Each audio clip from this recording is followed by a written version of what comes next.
Lincoln is my name. The name of the show is Under the Rock, and I've been on FM since April of '09, so I guess I'm coming up on, 7-year anniversary, something like that. I'm a guitar guy. I grew up in the 70s. I don't still live there, but I definitely have a love for classic rock. I grew up listening to the Jeff Becks, Jimmy Pages, Jimi Hendrix, Eric Clapton. So music has been a driving force my whole life. I'm a bit of a musician myself. I've always been rock oriented, but I've listened to so many other styles because I enjoy hearing all the things that have influenced rock and what it's come from. So yeah, long before KCSB, I was just big into music and kind of exposing myself to different genres.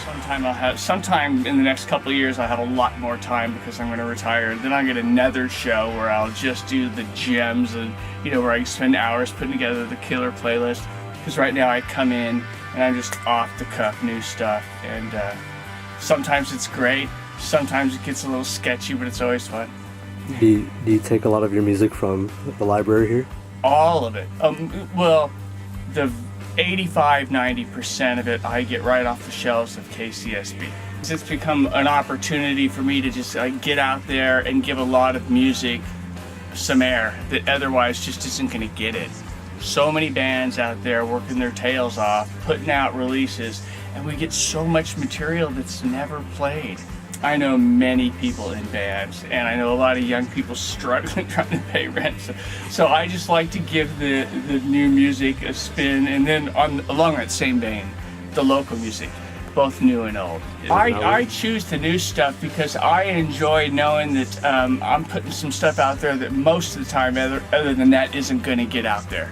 And a lot of times, I find something new that I like that I haven't heard a lot, and I do repeat it kind of a lot, even though I still try to have a lot of variety, because, hey, maybe people hear it several times and start saying their name to other people, look up information about them, get the good word out. Little repetition never killed anybody. There's not commercial radio putting out the kind of new music we are, or the kind of independent programming with the variety of music, the variety of shows, and the variety of people and cultures being represented on the radio.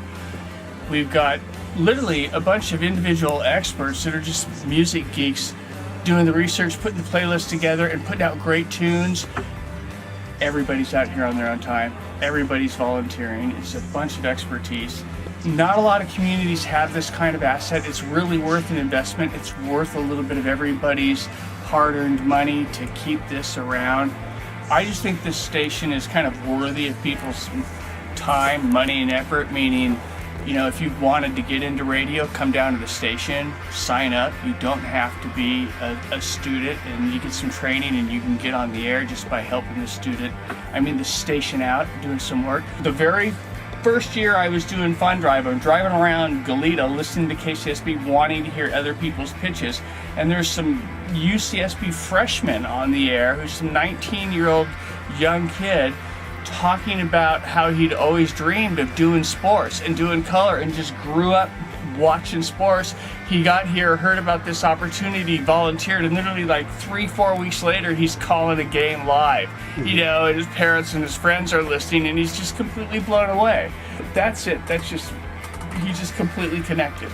Last year was was fun because I had 2 Fun Drive shows, and the very last 2 hours of the Fun Drive is my show, Friday night from 10 to midnight.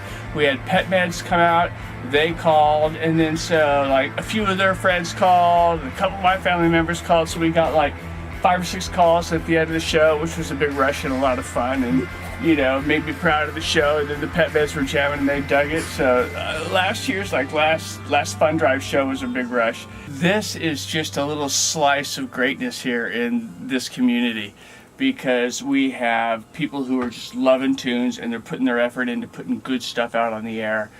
I know people from all over this town that know I have a show.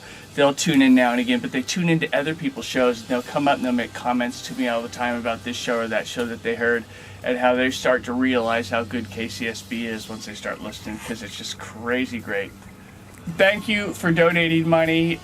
These people are worth your time, the station is worth your time, and just the public affairs and news programs alone or a community resource. And when you throw in the music program we have, it doesn't get any better.